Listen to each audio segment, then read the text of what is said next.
Barbizon? There are a lot of creative artists living here, galleries, art, sculptors, show business people, producers, even royalty, because Monaco family, they have a house in the area somewhere. And a lot of wealthy people from Paris are living in Barbizon on the weekends.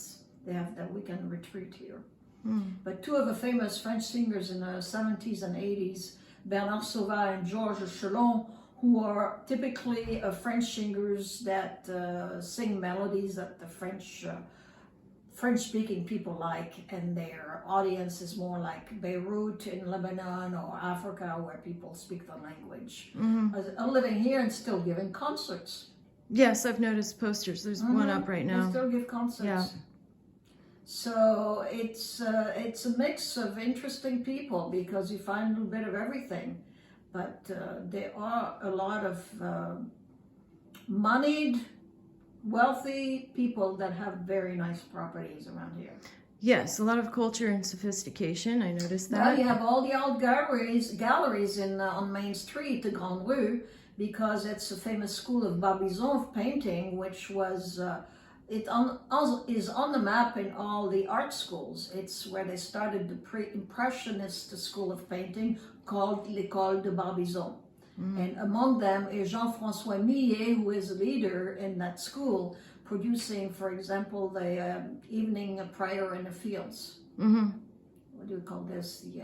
That mosaic with the it's a painting. Oh yeah, they the call painting. This when they're praying. Vespers. The Vespers. The Okay. Vespers in the plain of Chailly, which is still here, where you can still see it.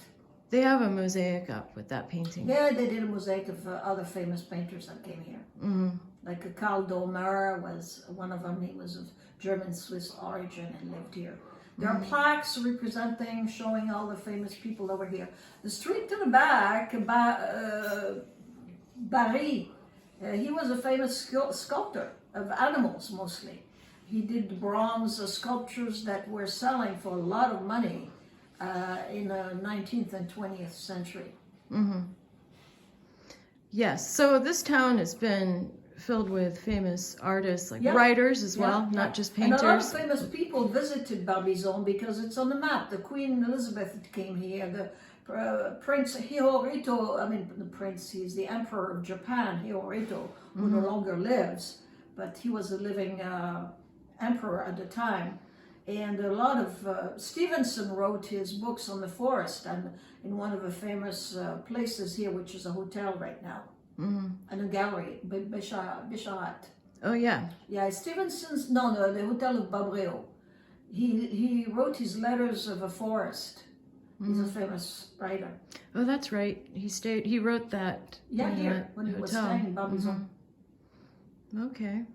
And then it's a tourist attraction. Of course, because of all the famous people that came through here, lived here, produced art pieces here, artwork. And the art galleries having different shows and stuff. A lot of art galleries. And then it's so close to Paris, so... It's a 50-minute drive to Paris, which is exceptional, because you have access to the forest of Fontainebleau, which is a huge forest. Which is attached to the castle, the Chateau de Fontainebleau, which is a 15-minute drive. It's a city, I would say a city, where a lot of kings lived in that castle, and the forest was their exclusive hunting ground. Now it's a domanial forest, which means that it's owned by the government and it's open to the public. Yeah, it's one of the most magnificent forests in Europe, and one of the main ones in France. Well, it's known since the times of the Middle Ages. It has deep valleys and mountains and big boulders, rocks. It's a lot of young people come to climb the boulders. It's an attraction for the young people from Europe. The backpackers, they come in with their mattresses, and it's called parap in French. Parap? It's the sport of climbing the boulders.